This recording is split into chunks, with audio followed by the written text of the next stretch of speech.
क्योंकि डॉक्टर्स हैं और ये बेहतर तरीके से ये समझते हैं, ये बता भी पाएंगे कि आखिरकार हम सक्षम हैं क्या अगर कोविड जैसी बीमारी वापस से आती है, या फिर इनकी जर्नी को लेकर भी चर्चा करेंगे। तो सबसे पहले डॉक्टर हेमंत श्रीवास्तव, आप ही से मेरा सवाल है। होम्योपैथी प्रमिल होमो क्लिनिक से इस वक्त आप हमारे बीच हैं।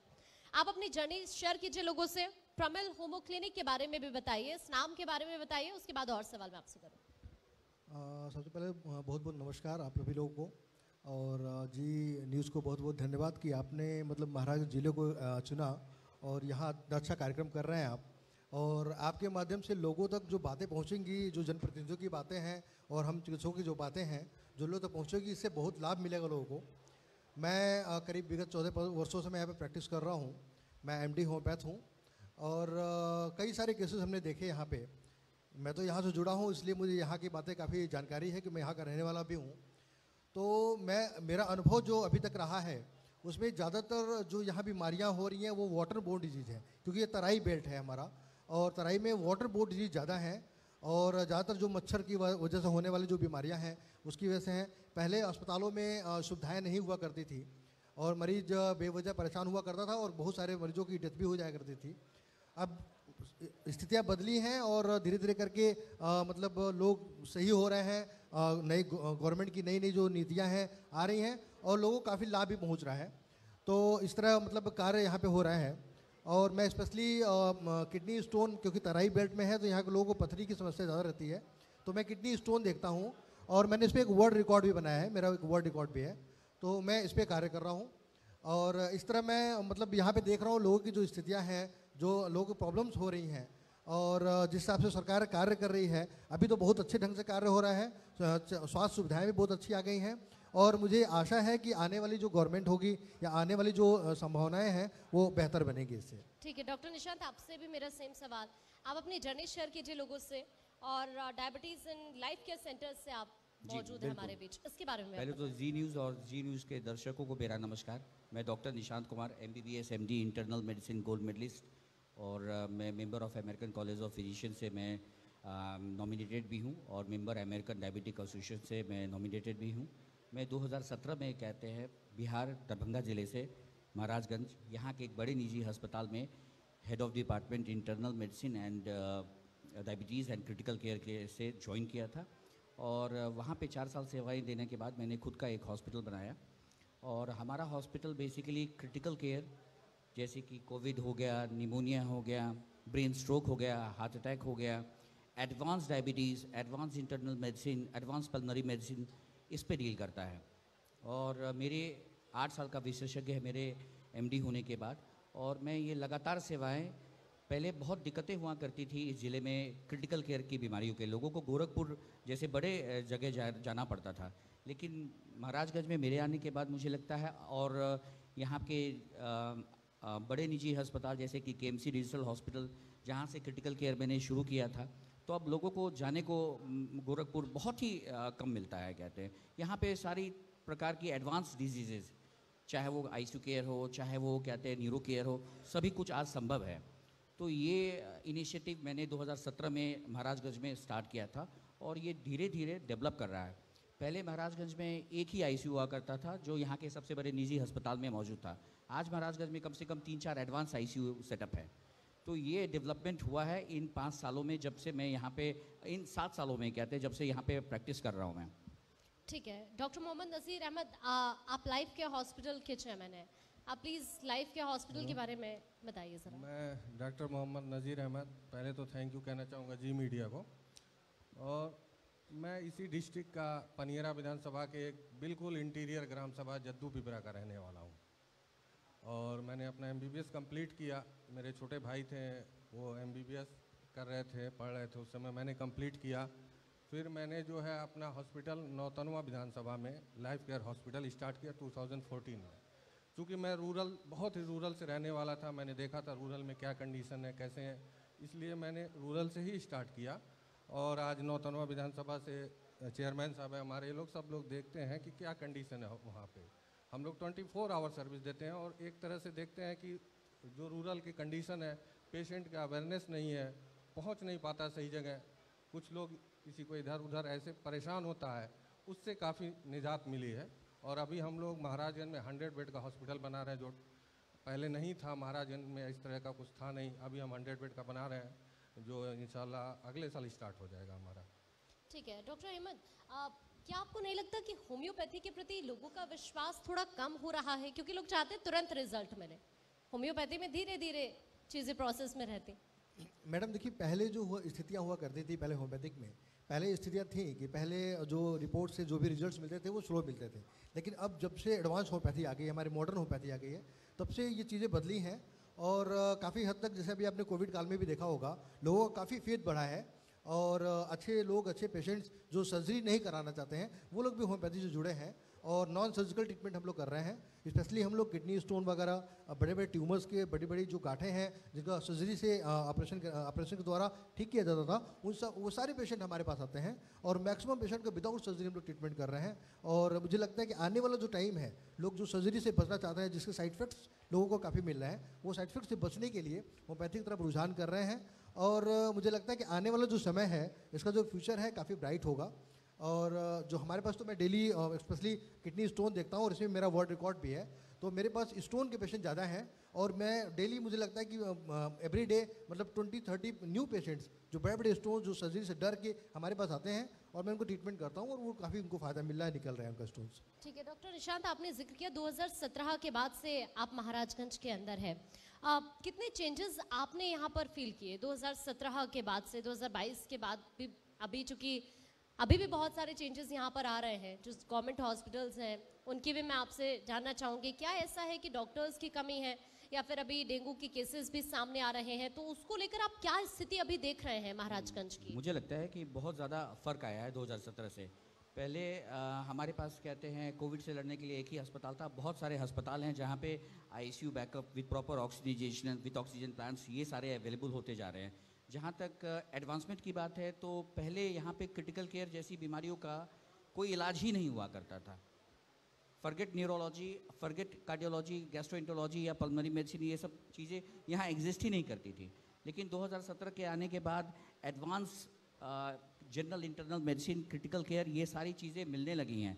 और पहले यहाँ पे डॉक्टर्स उस समय क्रिटिकल केयर के लिए भी बहुत कम हुआ करते थे, लेकिन अब बहुत सारे डॉक्टर्स हैं जो यहाँ पे आ रहे हैं, और बहुत सारे पोस्ट ग्रेजुएट्स एमडी आ रहे हैं और एमएस आ रहे हैं, और डॉक्टर फैटर्निटी बहुत ही स्ट्रांग होती जा रही है। अभी डेंगू जैसे कि बहुत ज़्यादा प्रकोप है डेंगू का पूरे भारतवर्ष में। मैं डेली 7-8 डेंगू पेशेंट मेरे आईसीयू में एडमिट हो रहे हैं या जनरल वार्ड में एडमिट हो रहे हैं, जिनका प्लेटलेट कम हो रहा है, जिनके लीवर में कंजेशन हो रहा है, जो एक्यूट लीवर फेलियर में प्रोग्रेस कर रहे हैं, या जिनके कहते हैं स्किन लीजन्स हो रहे हैं। लेकिन पहले इन सब बीमारियों को डील करने के लिए कुछ नहीं होता था। सबसे बड़ी बात है कि बीजेपी सरकार में कहते हैं हमारे मोदी जी के निर्देश में टीबी जो हम समझते हैं कि देश से एक्सटिंक्ट होता जा रहा है, लेकिन एक्सटिंक्ट अभी हुआ नहीं है।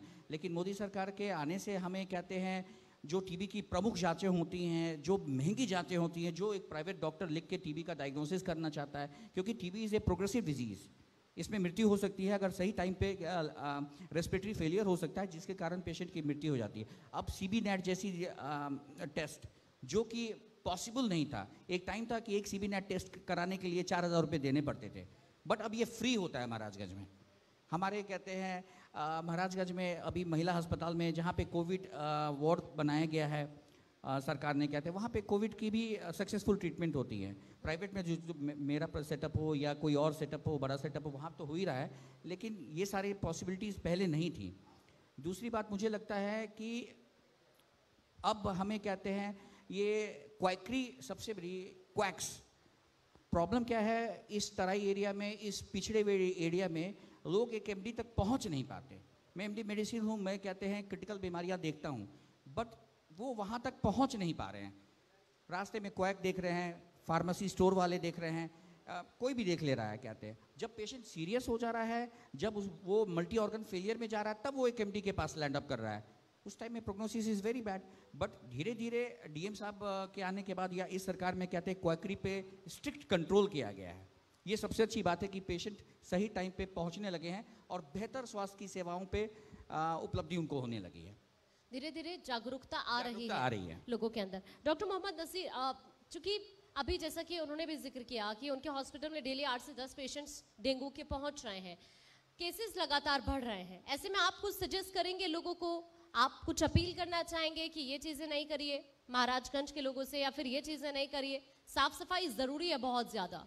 जी, जो मैं कहना चाहूँगा कि डेंगू के केसेस वाकई बहुत बड़े हुए। मेरे हॉस्पिटल में भी डेली 5 to 7 केसेस आ रहे हैं। प्लेटलेट काफ़ी नीचे चला जा रहा है, 32,000 35,000। और वो उनकी प्रॉब्लम कहाँ से शुरू हो रही है, वो कोएक्स के पास जा रहे हैं। कोएक्स के पास फीवर का ट्रीटमेंट करा रहे हैं और वो निकल जा रहा है 15 दिन 20 दिन, बिल्कुल लेथार्जी हो जा रहे हैं, बेड पे हो जा रहे हैं, फिर वो हॉस्पिटल ला रहे हैं। तो पहले तो अवेयरनेस आना जरूरी है। और दूसरा चीज़ कि अपनी साफ़ सफाई ध्यान रखें, अपने अगल बगल को पानी को इकट्ठा ना होने दें, साफ़ सफाई रखें, ये बहुत ज़रूरी है।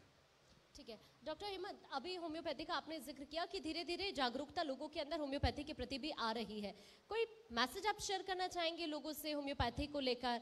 क्योंकि अभी भी बहुत सारे वो भी लोग हैं, और ये होम्योपैथी ही नहीं, अगर अभी जैसे मैं डेंगू की बात कर रही हूँ, अन्य बीमारियों की बात कर रही हूँ, तो लोग अपने आप ही दवाइयाँ ले लेते हैं कोई भी, तो इसके लिए कुछ अपील आप लोगों से करना चाहेंगे? जी हाँ, देखिए मैं सबसे बड़ी चीज़ मैं बताना चाहूँगा कि देखिए जो लोग आजकल, बहुत सारे लोग देख रहे होंगे, आजकल सोशल मीडिया का ज़माना है, बहुत सारे ऐसे डॉक्टर्स भी यूट्यूब चैनल्स वगैरह पे बनाते हैं अपनी वीडियोस वगैरह, जो पढ़े लिखे नहीं होते हैं, नॉन एजुकेटेड होते हैं, वो कहीं से सीखे होते हैं, कहीं से जाने होते हैं, और उसको लेके लोग दवाइयाँ यूज़ करते हैं। तो पहले उनके लिए बताना चाहूँगा, कभी भी आप इस तरह की दवाइयाँ इस्तेमाल मत करें, और आप हमेशा पढ़े लिखे अपने प्रशिक्षित चिकित्सक हैं उनके पास जाएँ और उनकी जानकारी से ही दवाइयाँ लिया करें। होम्योपैथिक दवा तभी वर्क करती है जब हमको सटीक लक्षण मिलता है। अगर हमको सटीक लक्षण नहीं मिलेगा तो दवा हमारी बिल्कुल वर्क नहीं करेगी। तो अगर इस तरह के डॉक्टर्स बताते हैं वीडियोस आपको, तो बिल्कुल आपको उस पर फॉलो नहीं करना है। अच्छा, दूसरी चीज़ मैं बताऊँ मैडम, अभी डेंगू का सीजन चल रहा है, तो डेंगू में भी हमारी बहुत अच्छी दवाइयाँ हैं होम्योपैथी की, जिनका रिजल्ट मिल रहा है। दिल्ली वगैरह में मैंने कई सारे कैंपिंग भी किया है इस पर, डेंगू पे, लास्ट ईयर, और उसमें बड़ी अच्छा रिजल्ट मिला था। कुछ ऐसी हमारी दवाइयाँ हैं, जैसे मैं आपके चैनल के माध्यम से बताना चाहूँगा। एक दवा आती है हमारी कैरेका पपैया। कैरेका पपैया एक मतलब टिंचर है, जिसको आप डेंगू के पेशेंट को आधे कप पानी में 15-15 बूंद दिन में 3 बार अगर देते हैं तो मरीज को काफ़ी लाभ मिलेगा, और ये डेंगू को रिकवर करता है। जैसे कि आयुर्वेदा में भी बोला गया कि पपीता खाना चाहिए, पपीता का सेवन करने से हमारे प्लेटलेट्स बढ़ते हैं। तो इस तरह अगर दवाइयाँ आप इस्तेमाल करते हैं होम्योपैथिक में तो रिजल्ट्स मिलेंगे। और कई सारे सर्जिकल केसेस में भी जहाँ आपको सर्जरी की आवश्यकता पड़ती है, एक बार जरूर होम्योपैथिक से मिले, जहाँ आपको एक बार जरूर लाभ मिलेगा। और अगर आपको डॉक्टर सही सलाह देता है तो फिर आप सर्जरी के लिए जाएँ। ठीक है, तो जरूरी है कि पहले आप डॉक्टर से सलाह ले लीजिए, उसके बाद ही आप बिल्कुल, कोई भी दवाई लीजिए। डॉक्टर निशांत, डेंगू को लेकर बात हो गई, लेकिन अब यहाँ के जो गवर्नमेंट हॉस्पिटल्स है, 7 साल से आप यहाँ पर हैं, उनकी हालत अभी आप कैसी देखते हैं? पहले से काफ़ी ज़्यादा इम्प्रूवमेंट है। वहाँ पे भी अब कहते हैं संपूर्ण तरीके का इलाज मिल रहा है। जो हमारा जिला चिकित्सालय है, वहाँ पे बहुत सारे अच्छे क्वालिफाइड डॉक्टर्स हैं और वो अच्छा ट्रीटमेंट कर रहे हैं। तो मतलब पहले वहाँ पे डॉक्टर्स अवेलेबल नहीं हुआ करते थे, लेकिन हमारे जो करंट सिचुएशन है, वहाँ पे सभी विशेषताओं के डॉक्टर्स बैठ रहे हैं। ठीक है, डॉक्टर मोहम्मद नजीर, नौतनवा से आप आते हैं, अगर नौतनवा सीट की हम बात करें तो यहाँ जो ये क्षेत्र है, इसके अंदर अभी क्या आपने चेंजेस फील किए पिछले कुछ सालों के दौरान? अगर बात की जाए जो स्वास्थ्य सुविधाएं हैं, या फिर अभी आप कोई सजेशन देना चाहेंगे, आप सहमत हैं जो स्वास्थ्य सुविधाएं यहाँ पर लोगों को मिल रही हैं? मैंने नौतनवा में 2014 में हॉस्पिटल स्टार्ट किया था। उस समय जो गवर्नमेंट हॉस्पिटल से थोड़े डॉक्टर्स की कमी, और मतलब देखिए गवर्नमेंट हॉस्पिटल में फैसिलिटीज़ तो बहुत अच्छी होती है, जो चीज़ें प्राइवेट हॉस्पिटलों में ना गवर्नमेंट प्रोवाइड करे, मैन पावर की कमी पड़ती है, डॉक्टर्स की कमी पड़ती है, लेकिन अभी वो चीज़ों में सुधार हुआ है काफ़ी ज़्यादा। यानी पहले के मुकाबले अगर बात की जाए जी, तो चीज़ें चेंजेस हो रही हैं, जी यहाँ जी पे बिल्कुल चेंजेस हो रही हैं, फैकल्टीज़ बढ़ रही हैं, डॉक्टर्स बड़े अच्छे क्वालिफाइड डॉक्टर्स हैं। और अभी CSC PSC और ट्रीटमेंट का जो वो ट्रीटमेंट करने का, वो डॉक्टर क्वालिफाइड डॉक्टर होने की वजह से अच्छे से उनका ट्रीटमेंट हो रहा, तो अच्छी हुई है, काफ़ी बेहतर हुई है पहले से। ठीक है, कुछ सजेस्ट आप करना चाहेंगे गवर्नमेंट को, क्योंकि हालत आप भी देखते होंगे, आप एक डॉक्टर हैं, और अगर गवर्नमेंट हॉस्पिटल की तरफ से आप जा रहे हैं, आप भी चीज़ें सुनते होंगे यहाँ पर जो खबरें सामने आती होंगी, डेंगू के चाहे केसेस बढ़ रहे हैं, उनको देखते हुए जो गवर्नमेंट हॉस्पिटल है वहाँ पर जो सुविधाएं हैं, कुछ सजेस्ट आप गवर्नमेंट को करना चाहेंगे? हाँ, जैसे क्या रहा कि कोविड के टाइम, ओवरऑल पूरे कोविड के पीरियड में मैंने अपनी OPD बंद नहीं की थी, मैं पेशेंट देखता रहा, कंटिन्यू देखता रहा। तो मुझे जो समझ में आया कि गवर्नमेंट को कि कोई भी कम्युनिकेबल डिजीज़ के लिए हमें पहले से प्रिपेयर होना पड़ेगा, प्रिपेयर होकर रहना पड़ेगा।